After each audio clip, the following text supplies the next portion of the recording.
cuando uno introduce la noción de políticas de memoria, por ahí está hablando del Estado y de quién está a cargo del Estado en cada uno de los momentos históricos.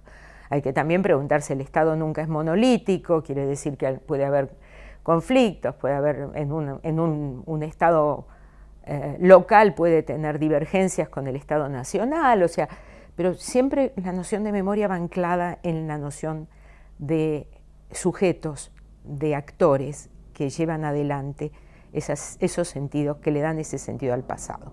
Entonces uno puede decir cuál es el sentido dominante o el sentido que intenta convertirse en que todos lo acepten, pero nunca pasa esto. Entonces siempre tenemos, y para mí esto es muy importante, luchas entre memorias. O sea, siempre en cualquier escenario va a haber algunos que dicen una cosa y otros que dicen otra. Entonces, si tomamos desde la transición, ¿qué pasó? Lo dominante, lo que más se veía en la esfera pública en el momento de la transición, fue un régimen un Estado, un régimen político que se instaló con una lógica de los derechos humanos. O sea, y enfrentar las violaciones a los derechos humanos. ¿Eso qué significó? Eso significó fundamentalmente que los hechos importantes tenían que ver con la represión y el terrorismo de Estado, porque es ahí donde las violaciones a los derechos humanos fueron más fuertes. Entonces, ¿qué se instaló? Se instaló, sí, una noción, un relato, unas memorias vinculadas con los horrores, con las situaciones límite, con los horrores de esa dictadura y de ese terrorismo de Estado. Eso fue lo dominante. ¿Qué significó esto? Que la contracara, o sea, es que de lo que tenemos que hablar es de víctimas, porque el paradigma o la noción de derechos humanos y de violaciones a los derechos humanos pone a los sujetos en la situación de víctimas. Sus derechos fueron violados por alguien. Y cuando se pide castigo a los culpables, lo que se está pidiendo es castigar a quienes fueron responsables de esas violaciones, que fue como una de las grandes consignas del comienzo de la transición en los años, mediados de los años 80. Era juicio y castigo a los culpables. Entonces, lo que se trataba era, más que nada, de encontrar a esos culpables, y el juicio a los excomandantes fue eso, encontrar a los máximos responsables y castigar a los máximos responsables de las violaciones a los derechos humanos. Hubo distintas cosas que pasaban en esas luchas en ese momento, inclusive si había habido violencia de un lado y violencia de otro, si eran equiparables unas y otras, la de la lucha armada y la del terrorismo de Estado, esto que después se llamó la teoría de los dos demonios. O sea, había varios relatos y varias narrativas vinculadas en aquel momento, pero creo que lo dominante fue, porque el papel que tuvo el juicio de los excomandantes fue central para el país, el tema de violaciones a derechos humanos y castigo a los culpables. Después hubo muchas otras cosas que fueron pasando en la escena pública, en el escenario político, incluyendo los indultos de Menem y cosas que fueron pasando, que llevaron a una especie de bajón. En comienzos de los 90, un bajón, y que lo que quedó como cosa más dinámica y activa es el movimiento de derechos humanos, que nunca cesó en sus búsquedas y nunca cesó en sus consignas, y que lo que estaban pidiendo seguían con la idea de juicio y castigo a los culpables, a pesar de que no se podían hacer juicios, y con demandas de distinto tipo, pero siempre en tono de que hubo un terrorismo de Estado y hubo víctimas, y esas víctimas a las que hay que reparar de alguna manera, hay que restaurar un orden que había sido quebrado. Empezaron a aparecer voces allí que retrotraían la historia un poquito antes del 76 y a mirar que quienes fueron víctimas del terrorismo de Estado no eran víctimas pasivas, sino que tenían proyectos. Pienso que el acto de la ESMA de marzo del 2004 es cuando Kirchner e Ibarra firman la recuperación de la ESMA como centro clandestino de detención y después como sitio de memoria, allí digamos que se instaló un ícono, se intentó un emblema, y un emblema que combinaba la represión y la violencia de Estado y el terrorismo de Estado con una reivindicación de la militante y especialmente militante de Montoneros.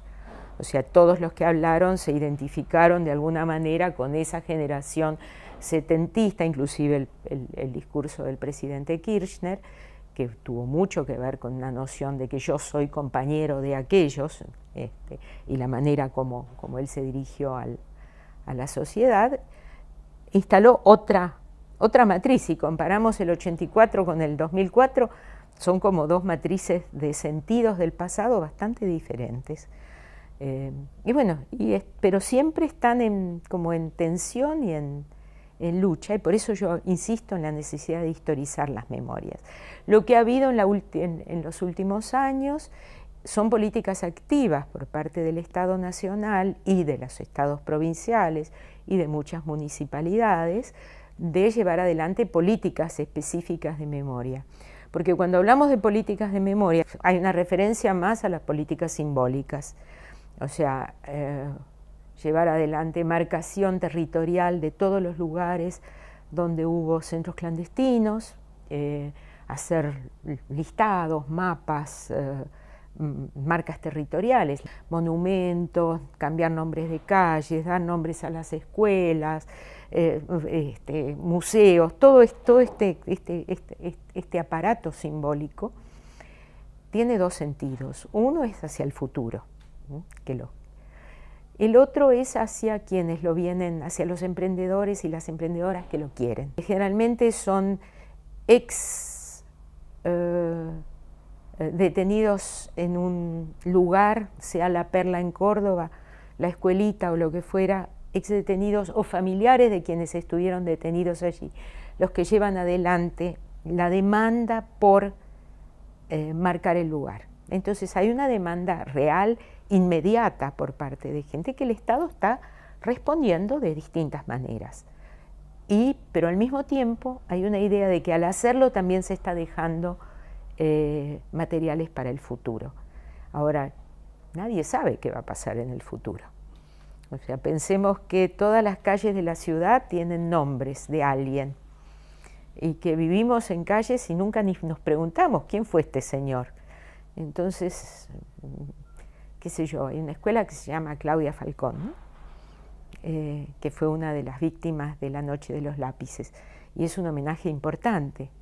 Pero de aquí a 50 años, los chicos que vayan a esa escuela, a menos que haya alguien que los impulse, ¿qué van a saber de quién es o quién fue Claudia Falcón? O sea, no hay ninguna seguridad cuando hacemos políticas de memorias al futuro que quienes nos sigan van a darle el mismo sentido que le estamos dando nosotros ahora. Más bien yo diría que la seguridad es que van a tener la libertad de reinterpretarlo y resignificarlo como ellos quieran. Si nosotros miramos la historia de las memorias, vemos que los militares durante la dictadura dieron su versión de los hechos. Ellos venían a salvar a la nación porque había caído en el caos, inclusive lo llamaron proceso de reorganización nacional, retomando el proceso de organización nacional de mediados del siglo XIX. O sea, se vieron a sí mismos como salvadores, o sea, hicieron su relato histórico, su manera de interpretar qué es lo que venían a hacer y qué es lo que retomaban de la historia pasada de la nación. En la transición los militares estuvieron calladitos, ¿no? O sea, fue una clara, no como en otros casos, por ejemplo en Chile, donde los relatos pinochetistas siguieron siendo muy activos, acá se fueron al cuartel. No sé qué hacían dentro del cuartel, pero públicamente no hacían nada. Y eso fue la situación de la esfera pública argentina hasta hace bastante poco tiempo. Y ha cambiado. porque en este momento han renacido o han resurgido en la esfera pública voces reivindicativas de la dictadura militar. Hay un movimiento que se llama Memoria Completa, que reivindica la dictadura y que hace reuniones, meetings públicos, a los cuales por ahí van 5.000 personas en la ciudad de Buenos Aires.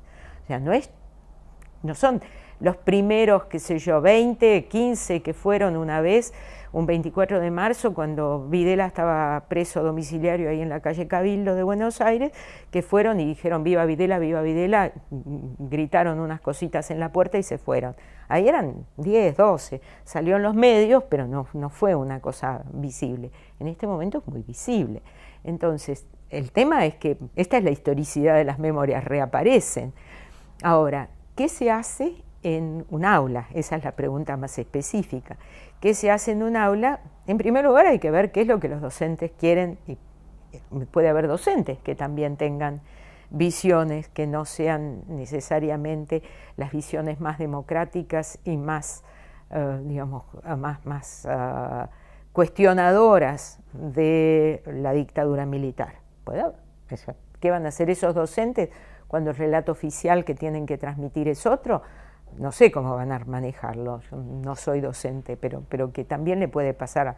O sea, que no es que se encuentra con un chico nieto de como le ha pasado a mucha gente, que en el aula se encuentra con un chico nieto de alguien que fue víctima de un atentado. Y entonces, y el relato que trae ese chico en la escuela es bastante diferente del que el docente quiere o la docente quiere transmitir. ¿Cómo se maneja eso? Digamos, yo no soy docente, no tengo práctica pedagógica en ese nivel, pero sí práctica de vivir y de ver que hay conflictos. Entonces, bueno, una cuestión es, sí, señalar que hay múltiples memorias, pero que hay también, y ahí es donde viene la historia. Yo creo que ahí el dato duro de la historia es un dato duro. Digamos, sabemos que siempre va a estar sujeto a interpretaciones o lo que fuera, pero sabemos también que hubo un golpe militar y que ese golpe militar derrocó a un gobierno constitucional. Entonces ahí hay un hecho. ¿Y cuál es la legitimidad y que hubo terrorismo de Estado? Eso están los datos. Entonces yo creo que ahí es donde más que hablar de memorias, yo creo que lo importante sería que lo que se transmite es historia. Y después ver, sí, que hay distinta gente que lo lee de distintas maneras, pero que hay hechos que claro, todo hecho histórico es controvertible, pero no, es mucho más duro que una subjetividad de la memoria. Entonces ahí me parece que lo que hay que hacer en las escuelas es más enseñar historia.